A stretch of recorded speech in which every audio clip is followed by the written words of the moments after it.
कारण दानी बानी मजबूर हो।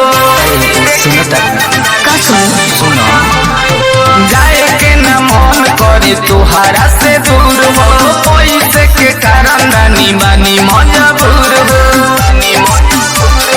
नहीं जे कमाईब तो कहाँ से खियाईब, करब याद तोहे हरदम।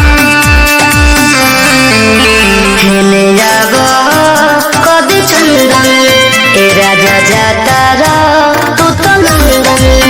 खेले जाबो कदी चंदन ए पिया जातारा तू तो लंदन।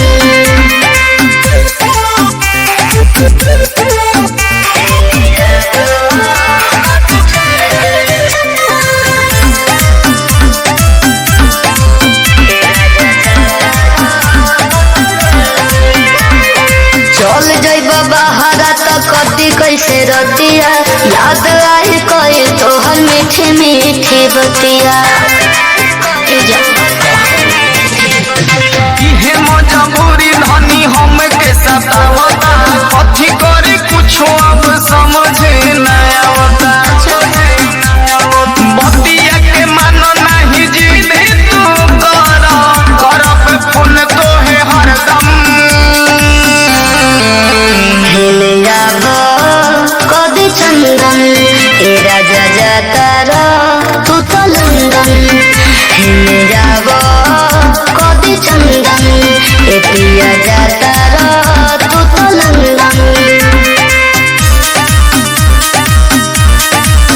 खेले जाबो कदी चंदन। Music by Jaideep Mahi.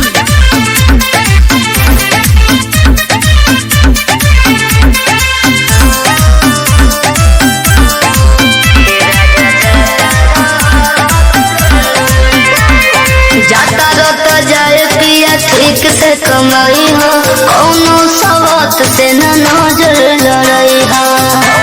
अपन ख्याल रखिए। जनी घबराए धनी खात बानी की